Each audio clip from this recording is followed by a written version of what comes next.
Tes tes. Udah di ini. Tes.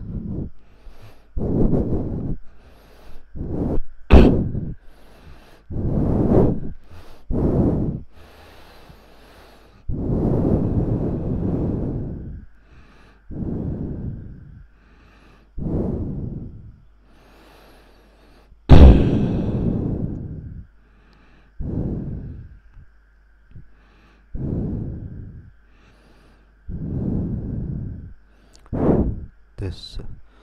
Tes satu.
Tes.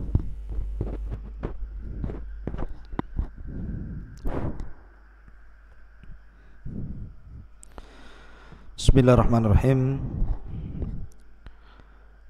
Assalamualaikum warahmatullahi wabarakatuh. Alhamdulillah wassalatu wassalamu ala Rasulillah wa ala alihi wa sahbihi wa mawalah wa la hawla wa la quwata illa billahi wa ba'du. Qala Allahu azza wa jalla ya ayyuhalladzina amanu taqullaha haqqa tuqatih wa la tamutunna illa wa antum muslimun. Wa qala sallallahu alaihi wasallam majtama'a qaumun fi baiti min buyutillah yatluna kitaballah wa yatadarasunahu bainahum illa haffathumul malaikah wa ghasyiyatuhumur rahmah wa nazalat alaihimus sakinah wa dzakarallahu fi man indah. Ma'asyiral muslimin yang dimuliakan Allah Subhanahu wa taala, alhamdulillah di malam hari ini kembali kita bisa berjumpa lewat media yang kita cintai bersama. Tak lupa salawat teriring salam kita haturkan kepada yang mulia Nabi besar Muhammad sallallahu alaihi wasallam. Pembahasan di malam hari ini kita akan membahas menyingkap rahasia jin qarin. Apa itu jin qarin? Ma'asyiral muslimin yang dimuliakan Allah Subhanahu wa taala, kalau kita bicara tentang jin qarin, Al-Imam Ibnu Utsaimin rahimahullahu ta'ala mengatakan Al-qarinu huwa syaitan musallat alal insani biidhnillahi azza wa jal ya'muruhu bil fahsya'i wa yanhahu 'anil ma'ruf. Jadi pembahasan yang kita akan bahas di malam hari ini adalah jin qarin. Apa jin qarin? Jin qarin adalah syaitan yang dikuasakan terhadap manusia tentu karena izin Allah Subhanahu wa taala. di mana jin qarin ini memerintahkan manusia dengan fahsyah, kekejian, dan mencegah manusia untuk melakukan yang ma'ruf. Dan itu berdasarkan firman Allah Subhanahu wa taala, "Asy-syaitanu ya'idukumul faqra wa ya'murukum bil fahsyah." Syaitan itu menjanjikan kepada kalian kefakiran dan memerintahkan kalian untuk melakukan kekejian. Wallahu ya'idukum maghfiratan minhu wa fadla wallahu wasi'un alim. Dan Allah menjanjikan kepada kalian ampunan dan keutamaan, dan Allah amat maha luas rizkinya lagi maha mengetahui. Ma'asyiral muslimin yang dimuliakan Allah Subhanahu wa taala, setiap manusia pasti ada qarin. Dan qarin ini ada dua macam. Ada qarin dari kalangan jin, dan mereka adalah syaitan, dan mereka adalah jin kafir. Dan ada qarin berupa malaikat, dan dua-duanya ibarat barat dan timur, tidak mungkin ketemu. Dan keduanya bisa kita rasakan. Saya, Anda, atau siapapun bisa merasakan apabila hati kita ini terdorong untuk melakukan kemaksiatan, melakukan kekejian, kemungkaran dan kezaliman, berarti jin yang ada pada badan kita itulah yang memberikan was-was untuk melakukan hal itu. Tapi jika yang kemudian diperintahkannya adalah memerintahkan kepada kebaikan, kepada ibadah dan ketaatan, berarti itu adalah datang dari malaikat yang mencintai kebaikan. Ma'asyiral muslimin yang dimuliakan Allah Azza wa Jalla, seperti apa jin qarin ini? Apakah setiap manusia memiliki jin qarin? Apakah para nabi juga memiliki jin qarin? Bagaimana pula dengan qarinnya para nabi? Dan apakah qarin ini juga akan meninggal ketika manusia yang diqarininya meninggal? Mudah-mudahan waktu yang sangat berharga ini kita akan mengupas sedikit, mengenal di balik rahasia jin qarin ini.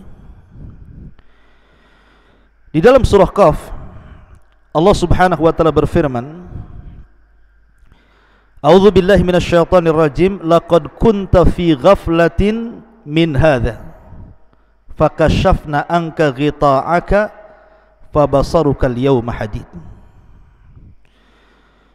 Sesungguhnya kamu dahulu lalai tentang peristiwa ini. Maksudnya kematian. Banyak orang yang lalai bahwa dirinya akan mati. Maka kami singkapkan tutup yang menutup matamu. Ada yang mengatakan bahwa ketika seseorang itu mengalami sakaratul maut, maka hal-hal yang gaib disingkapkan kepadanya, di mana dia mampu melihat malaikat yang hendak menghampiri dan mencabut ruhnya. Ada juga yang mengatakan dia mampu memandang catatannya. Semasa hidupnya dia sanggup memandang catatannya. Apakah catatan yang baik ataukah catatan yang buruk, disingkap semuanya, sehingga penglihatanmu pada hari itu sangat tajam sekali. Wa qala qarinuhu hadza ma ladayya atid. Dan qarin yang berupa malaikat yang menyertai selama hidupnya dari dia lahir sampai dia wafat berkata, inilah catatan perbuatan yang ada padaku, yang kucatat selama kau hidup. Alqiya fi jahannam kulla kafarin anid. Maka Allah berfirman, lemparkanlah olehmu berdua ke dalam neraka jahannam semua orang yang sangat ingkar lagi keras kepala.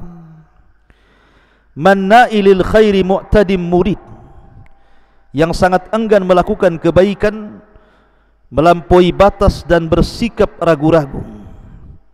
alladhi ja'ala ma'allahi ilahan akhar fa'alqiyahu fil adzabis syadid, yang mempersekutukan Allah dengan Tuhan lainnya, maka lemparkanlah dia ke dalam azab yang sangat keras.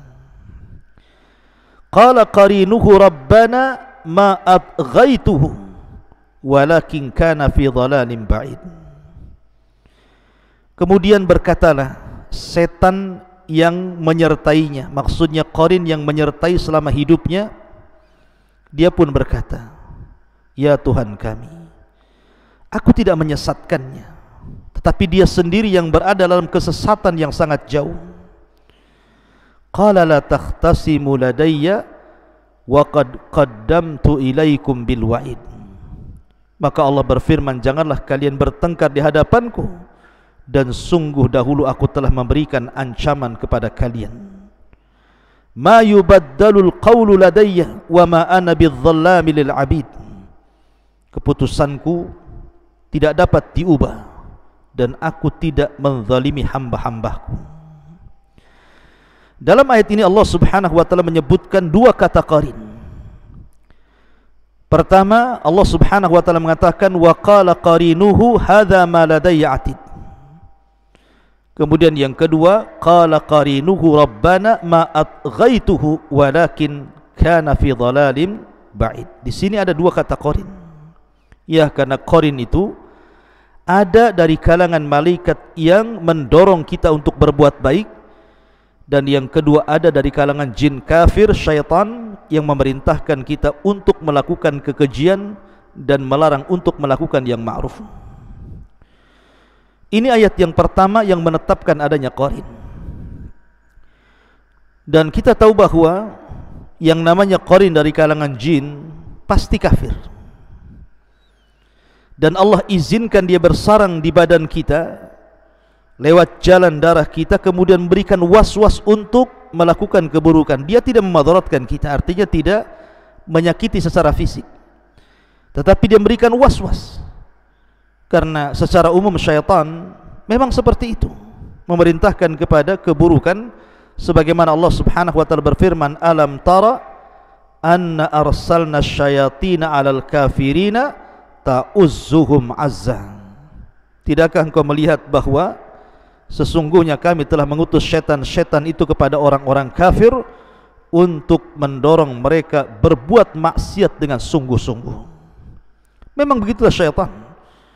Diutus kepada Allah, diutus syaitan, diutus iblis untuk mencelakakan manusia sebagai bentuk dendam kesumat iblis kepada Adam dan anak turunannya. Ma'asyiral muslimin yang dimuliakan Allah Subhanahu wa taala. Kemudian ayat yang kedua Allah katakan dalam surah Zuhruf ayat ke-36, Allah Subhanahu wa taala mengatakan, "Wa man ya'ish an dzikrir rahmani nuqayyid lahu syaitanan fahuwa lahu qarin." Dan barang siapa berpaling dari pengajaran Allah yang Maha Pengasih, kami biarkan syaitan menyesatkannya, dan syaitan itu akan menjadi teman akrab karibnya. Di sini ada kata-kata fahuwa lahu qarin. Jadi orang-orang kalau seandainya lupa mengingat Allah Subhanahu wa taala, lupa kepada salat, lupa baca Quran, lupa berzikir, lupa bersedekah, lupa berbuat baik, berarti dia sedang diberikan waswas oleh qarin jin yang kafir syaitan itu ke dalam hatinya, sehingga kebaikan-kebaikan itu dilupakannya. Itu makna ayat ini. Jadi pada diri kita itu ada qarin yang memberikan waswas supaya kita lupa berbuat baik. Tetapi kalau seandainya hati seseorang itu dipenuhi dengan iman, dengan takwa, rajin ibadah, baca Quran, berzikir, maka qarin pun tidak bisa apa-apa terhadap kita. Karena memang dia tidak diciptakan untuk menguasai kita, tidak, hanya berikan was-was saja. Ma'asyiral muslimin yang dimuliakan Allah Azza wa Jalla. Kemudian juga dalam surah An-Nisa ayat 38, Allah mengatakan, "Walladzina yunfiquna amwalahum ria'an nasi wala yu'minuna billahi wala bil yaumil akhir wa man yakuni syaitanu lahu qarinan fasa'a qarina." Dan juga orang-orang yang menginfakkan hartanya karena riya. Dia berinfak hanya untuk dilihat manusia, dipuji manusia, dipandang manusia. Dan kepada orang lain yang ingin dilihat dan dipuji, dan orang-orang yang tidak beriman kepada Allah dan kepada hari kemudian. Barang siapa menjadikan syaitan sebagai qarinnya, temannya, maka ketahuilah dia itu syaitan adalah teman yang sangat jahat untuknya. Di sini ada kata-kata wa may yakunish syaitanu lahu qarinan fasa'a qarina. Jadi Al-Quran menetapkan adanya qarin. Setiap manusia ada qarin. Bahkan dalam sebuah hadis dari Abdullah ibn Mas'ud radhiyallahu an, Nabi sallallahu alaihi wasallam bersabda, "Ma minkum min ahadin illa wa qad wukila bihi qarinuhu minal jin." Kata Nabi SAW, tidaklah dari kalian seorang pun kecuali telah dikuasakan padanya teman dari kalangan jin. Sahabat bertanya, "Wa iyyaka ya Rasulullah? Apakah juga dirimu dalam badanmu ada qarin wahai Rasul?" Qala, maka Rasul mengatakan, "Wa iyaya, termasuk diriku. Illa anna Allah a'anani alaihi fa aslam fala ya'muruni illa bi khairin." Tetapi qarin jin yang ada pada badanku, kata Rasulullah, sesungguhnya Allah telah menolong diriku, fa aslam, maka dia pun aslam. Sebagian para ulama mengatakan kalau dibaca dhammah fa aslamu, maka artinya jin itu tetap kafir tetapi tidak memerintahkan Rasul untuk melakukan kejahatan, tidak pengaruh kepada Nabi SAW. Tetapi kalau dibaca kemudian fathah bukan dhammah, fa aslama, berarti jin itu yang ada pada badan Nabi SAW telah masuk Islam. Fala ya'muruni illa bi khairin, sehingga dia tidak memerintahkan diriku, kata Rasul, kecuali kebaikan. Jadi ada yang mengartikan fa aslamu artinya kemudian dia pun tidak bisa apa-apa denganku, tidak pernah melakukan keburukan kepadaku atau memberikan was-was keburukan, atau dibaca fa aslama, dia pun masuk Islam. Dan ini masyhur di kalangan para ulama, ada yang membaca dengan dhammah dan ada yang membaca dengan fathah, sebagaimana dijelaskan oleh para ulama. Tetapi Al-Imam Al-Khattabi rahimahullahu ta'ala mensahihkan bahwa bacaannya ar-raf'u di dhammah fa aslamu, artinya tetap jin yang ada pada diri Rasul itu kafir, tetapi tidak bisa mencelakakan Rasul, tidak bisa memberikan was-was kepada Rasul. Rasul dihindarkan dari keburukannya. Tetapi Al-Qadi Iyad, beliau membaca dengan fathah fa aslama, artinya qarinnya Rasul itu masuk Islam. Kalau sudah masuk Islam tidak menyuruh kecuali kepada kebaikan, baik yang dibaca dhammah ataupun fathah, keduanya tidak memadaratkan Nabi sallallahu alaihi wasallam. Bahkan dalam sebuah hadis yang lain, Nabi sallallahu alaihi wasallam suatu ketika keluar di malam hari. Ketika itu giliran Aisyah radhiyallahu anha. Kata Aisyah radhiyallahu anha, "Faghirtu alaihi," aku pun cemburu karena disangkanya Rasul keluar malam itu hendak ke istrinya yang lain. Faja'a fara'a ma asna, maka dia pun datang, kemudian dia melihat apa yang aku lakukan. Karena Rasul ketika pergi, Aisyah membuntuti di belakang. Kemudian ketika Rasul datang, Aisyah langsung balik. Jadi Rasul melihat apa yang dilakukan Aisyah radhiyallahu anha. Maka Nabi SAW kemudian bertanya, "Malak ya Aisyah, ada apa dengan kamu? Sibuk kali." Maka Aisyah mengatakan, "Faqultu wa mali la yagharu misli ala mislika ya Rasulullah." Aku cemburu wahai Rasul. Siapa yang tidak cemburu dengan dirimu? Maka Nabi SAW mengatakan, "Aqad ja'aki syaitanuki ya Aisyah, apakah telah datang syaitanmu?" Rasul mengatakan, "Apakah ada setanmu dalam badanmu? Apa telah datang setanmu?" Qalat, maka Aisyah radhiyallahu mengatakan, "Ya Rasulullah, au ma'iya syaitan, apakah aku punya syaitan, ataukah dalam diriku ada syaitannya wahai Rasul?" Kata Rasul, "Na'am ya." Kemudian aku katakan, wa ma kulli insanin, apakah bukan hanya diriku, bahkan semua manusia juga ada setannya wahai Rasul? Maka Rasul mengatakan, ya, semua manusia ada setannya, semua manusia ada qarinnya. Kemudian Aisyah radhiyallahu mengatakan, wa ma'aka, bagaimana denganmu wahai Rasul? Kata Nabi SAW, na'am ya, walakin Rabbi a'anani alaihi hatta aslam, tetapi Rabbku telah menolong diriku sehingga dia pun masuk Islam, atau dia tidak bisa apa-apa dengan diriku. Ma'asyiral muslimin yang dimuliakan Allah Subhanahu wa taala, dari sini kita tahu bahwa setiap manusia itu ada qarin, sejak dia lahir sampai dia wafat. Semua manusia tanpa terkecuali, mau orang biasa, mau orang saleh, mau para ulama, mau para santri, sampai kepada para nabi, dalam tubuhnya ada qarinnya. Saya, anda, siapapun ada qarinnya, karena Allah Subhanahu wa taala sudah mengizinkan kepada qarin itu untuk bersarang di hati manusia, untuk memberikan ujian, memberikan was-was kepada keburukan. Tetapi karena keadilannya, Allah pun kuasakan qarin yang lain dari kalangan malaikat untuk menyeimbangkan, supaya ada yang memerintahkan kepada keburukan, ada yang memerintahkan kepada kebaikan. Tergantung kita.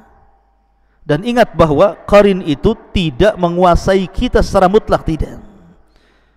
Qarin itu hanya bisa menguasai kita itu ketika kita lemah iman, ketika kita kemudian lemah ketaatan kepada Allah Azza wa Jal, lari dari Quran, tidak berzikir, barulah kemudian mereka menguasai kita.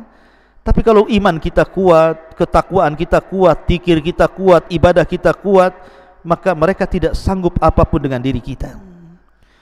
Ma'asyaratul muslimin yang dimuliakan Allah Subhanahu wa taala.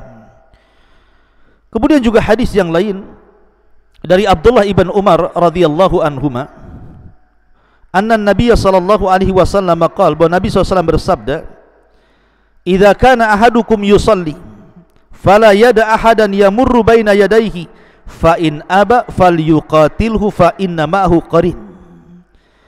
Apabila salah seorang di antara kalian salat, maka jangan sampai membiarkan orang lewat di hadapannya, cegah dia. Tapi kalau dia enggan untuk dicegah, falyuqatilhu, maka boleh engkau memeranginya. Maka bersamanya ada al-qarin, ada jin yang bersamanya, ada teman jin yang bersamanya, yang tidak pernah meninggalkannya.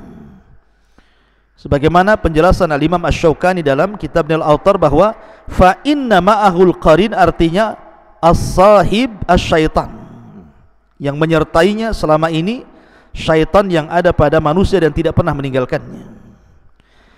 Ma'asyiral muslimin yang dimuliakan Allah Azza wa Jalla, sebagian para ulama menjelaskan, lalu apa tugas qarin selain daripada memberikan was-was itu? Ada juga yang mengatakan bahwa ketika manusia tertidur dan dia lupa berwudu, lupa membaca doa, lupa untuk ta'awud kepada Allah Subhanahu wa taala, dia pun tidur begitu saja, maka terkadang qarin ini masuk dalam mimpinya. Terkadang dia kemudian dalam mimpinya menyerupai binatang seperti ular, ataupun orang yang hitam yang menakutkan, atau sejenis binatang-binatang buas. Pokoknya dia tasyakul dalam mimpi kita sehingga menakut-nakuti kita, sehingga kemudian dengan masuknya dia dalam mimpi kita itu kemudian memberikan mimpi-mimpi buruk, sehingga kita akhirnya ketakutan. Ya, karena tugas syaitan itu juga salah satunya adalah menakut-nakuti manusia.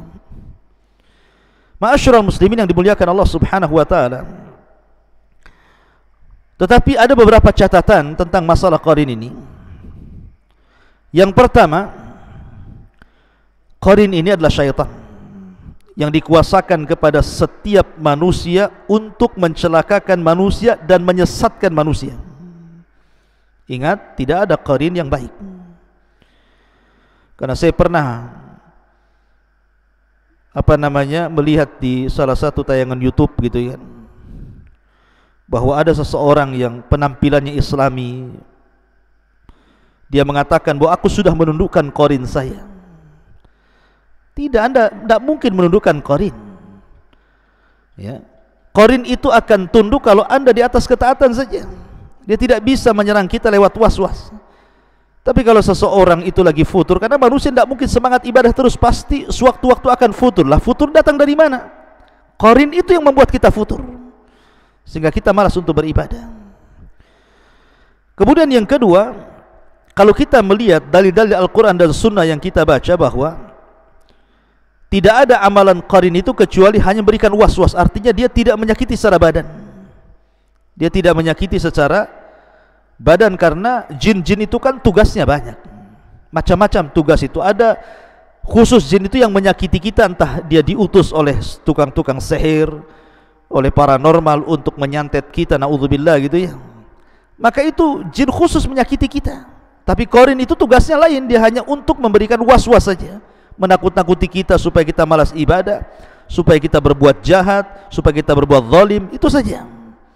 Dan itu kembali kepada kekuatan iman seorang hamba, karena bagaimanapun tipu daya syaitan qarin ini bisa kita kalahkan dengan mendekatnya kita kepada Allah Subhanahu wa taala. Ma'asyiral muslimin yang dimuliakan Allah Subhanahu wa taala. Kemudian juga ketika seseorang wanita khususnya sedang haid ataupun istihadhah, ya, sebagaimana dijelaskan dalam sebuah hadis Nabi SAW, ada yang mengatakan bahwa istihadhah seorang wanita itu dikarenakan perbuatan qarin. Istihadhah dengan haid beda. Kalau haid memang kebiasaan wanita, setiap bulan pasti keluar, entah seminggu, entah 5 hari. Tetapi biasanya orang setelah haid kemudian datang istihadhah, darah yang menyusul, yang warnanya beda dengan darah haid, baunya beda dengan warna haid, kekentalannya beda dengan darah haid. Adapun perbedaannya, kalau istihadhah masih boleh sholat, boleh puasa, cuma dia disuruh mandi 1 kali, dan setiap kali sholat dan juga ibadah yang lainnya dicuci saja tempat najisnya. Tapi kalau haid tidak boleh. Lah ada yang mengatakan bahwa istihadhah itu bisa saja perbuatan qarin, karena Nabi SAW menyebutkan di beberapa riwayat, ada yang mengatakan hadza minasyaitan, istihadhah itu dari syaitan. Hadis Aisyah radhiyallahu anha juga mengatakan hadza irqun, kemudian raqsun minasyaitan. Kemudian dalam riwayat yang lain juga hadza minasyaitan, itu bagian daripada syaitan. Kenapa demikian? Karena orang dibuat was-was. Apalagi orang tidak punya pengetahuan tentang masalah haid dan istihadhah. Disangkanya istihadhah itu haid, akhirnya dia meninggalkan sholat, meninggalkan puasa, padahal wajib bagi dia sholat, wajib bagi dia istihadhah. Makanya ini perlu ilmu untuk melawan qarin ini. Kalau tidak, anda kemudian terjatuh para wanita meninggalkan kewajiban Allah Azza wa Jalla. Yang harusnya anda sholat, anda tinggalkan sholat. Yang harusnya anda puasa, anda tinggalkan puasa, karena tidak bisa membedakan mana haid, mana istihadhah. Ya, ada juga yang mengatakan seperti itu, dan itu adalah perbuatan qarin. Ma'asyiral muslimin yang dimuliakan Allah Subhanahu wa taala. Adapun apakah kemudian qarin ini mengikuti manusia sampai wafat, ketika manusia wafat ini kemudian qarinnya ikut wafat? Wallahu alam. Karena ada hadis Nabi SAW yang mengatakan bahwa idza mata ibnu Adam in qata'a amaluhu illa min thalathin, sadaqatin jariyah aw ilmin yuntafa'u bihi aw waladin salihin yad'u lahu. Apabila anak Adam meninggal dunia, maka tidak ditinggalkan kecuali, tidak dibawa ke dalam kuburan kecuali 3 perkara. Sedekah yang mengalir, ilmu yang bermanfaat, anak yang saleh yang mendoakan. Dan di sini tidak ada lafaz qarin juga ikut masuk ke kuburannya. Artinya ketika manusia wafat, maka qarinnya akan keluar dan akan bertugas lagi menjadi hamba iblis dan mencelakakan manusia. Makanya saya teringat dengan as'ilah. Suatu ketika waktu saya belajar di Yaman, saya bertanya kepada Syekh Adnan, salah satu guru saya. Jadi ketika saya bercerita tentang peristiwa di kampung, jadi ada seorang preman meninggal dunia, kemudian karena mabok overdosis meninggal dunia. Kemudian setelah dia 1 hari meninggal dunia, heboh di kampung itu bahwa rupanya ada yang melihat bahwa preman itu hidup lagi, sedang nongkrong di jembatan. Dan berita ini dari mulut ke mulut akhirnya kemudian menyebar. Namanya orang kampung zaman dulu beda dengan orang kampung zaman sekarang, pada takut. Pertanyaannya, apakah mungkin orang yang sudah meninggal bisa hidup lagi? Kemudian nongkrong di atas jembatannya. Nah, ini saya tanyakan kepada salah satu masyayikh yang di Yaman, Syekh Adnan hafizahullah, tadi yang mengatakan bahwa boleh jadi itu qarinnya. Karena yang bisa membentuk fisik orang itu mirip dengan orang yang meninggal itu adalah qarinnya. Karena qarin adalah sahibnya, temannya. Jadi dia terputus. Jadi yang sudah meninggal, tapi qarin itu keluar. Terkadang menakut-nakuti manusia dengan cara seperti itu, seolah-olah yang sudah meninggal hidup lagi, padahal itu qarinnya. Oleh karena itulah maka tidak ada hubungan orang yang sudah meninggal dengan qarin. Artinya qarin tidak masuk ke dalam kuburan. Dia ketika orang itu meninggal dia keluar, kemudian dia tetap bertugas sebagaimana jin-jin yang kafir lainnya berusaha untuk menyesatkan anak Adam. Wallahu a'lam bishawab. Ini di antara pengetahuan kita tentang masalah qarin. Mudah-mudahan ada manfaatnya. Mungkin kita tutup dengan doa kafaratul majlis. Subhanakallahumma bihamdika asyhadu an la ilaha illa anta astaghfiruka wa atubu ilaik. Allahu ta'ala alam. Assalamualaikum warahmatullahi wabarakatuh.